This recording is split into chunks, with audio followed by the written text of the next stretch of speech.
یہ یقین تمہارے ساتھ جڑ جائے کہ تمہارا رب تمہیں دیکھ رہا ہے، تو پھر گناہ کرنا مشکل کیا ناممکن ہو جائے گا۔ ان اللہ خبیر بما تعملون، اور جو تم کرتے ہو تمہارا رب اس سے باخبر ہے۔ مت سمجھنا کہ وہ دیکھ نہیں رہا، تم کو چھٹی دے رکھی ہے تو اس کا یہ مطلب نہیں ہے کہ تم اس کی پہنچ سے باہر ہو یا اس کی نگاہوں میں نہیں ہو۔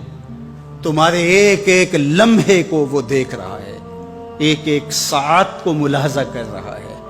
بند کمرے ہوں یا مخفی غاریں، تم جہاں بھی داد عیش دو تمہارا رب تمہیں دیکھ رہا ہے۔ کالے پہاڑ کی گہری غار میں چیونٹی چلتی ہے تو اس کے ننھے اور مہین پاؤں سے سینہ سنگ پر جو لکیر بنتی ہے تمہارا رب اس کو یوں دیکھتا ہے جیسے دیوار چین کو دیکھتا ہے۔ تو کیا وہ تمہارے اعمال کو نہیں دیکھتا؟ تمہارے ایک ایک عمل کو، تمہارے ارادے کو، تمہاری آنکھوں کی خیانت کو، تمہارے دل کے ارادے کو دیکھتا ہے۔ ایک ایک چیز سے وہ آگاہ ہے۔ وَلَا تَكُونُوا كَالَّذِينَ نَسُوا اللَّهَ، اور ان لوگوں کی طرح نہ ہو جانا جنہوں نے اللہ کو بھلا دیا، غافل ہو گئے، اپنی خواہشات کی زندگی گزارنے لگے۔ یہ جہاں مٹھا اگلا کس نے ڈٹھا، آرزوؤں کے نوکر بن گئے۔ جس طرح نفس اور شیطان ان کو چلا رہا اس طرح چل رہے ہیں۔ جو لوگ اللہ کو بھول گئے، اللہ فرماتا ہے اللہ نے انہیں ان سے غافل کر دیا۔ اللہ جب کسی سے ناراض ہوتا ہے تو ہدایت چھین لیتا ہے۔ اسی لیے ہمیں ہر روز ہر نماز کی ہر رکعت میں ہدایت مانگنی ہوتی ہے۔ اہدنا الصراط المستقیم، ہر روز مانگتے ہیں، ہر نماز میں مانگتے ہیں، ہر رکعت میں مانگتے ہیں، اللہ ہمیں ہدایت پہ گامزن رکھنا۔ اللہ جب کسی سے ناراض ہوتا ہے تو ہدایت کے دیے بجھ جاتے ہیں، اندھیروں میں بھٹکنے لگتا ہے، شیطان اس کو دھوکے میں مبتلا کر دیتا ہے، اسی زندگی کو مقصود زندگی سمجھ لیتا ہے، اس شراب کو آب حیات سمجھ لیتا ہے، جس کو یہ بھی نہ پتا ہو کہ میں ہوں کون، میں کہاں ہوں، میرا مقصد زندگی کیا ہے، مقصد حیات کیا ہے۔ کھانا پینا اور لذتوں کا حصول یہ تو چوپائے بھی کرتے ہیں، تو اشرف المخلوقات کاہے کا ہے۔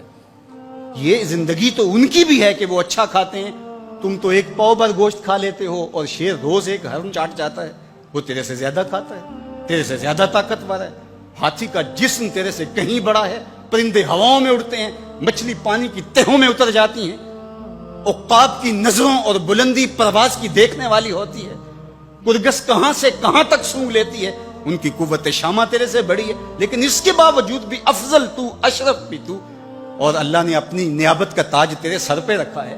تو تو مقصود ہے، تو تو مسجود الملائک ہے، فرشتوں کی پیشانی تیرے حضور جھکی ہے، تو اپنے آپ سے آشنا ہی نہیں ہے، تجھے پتہ ہی نہیں کہ تو کون ہے۔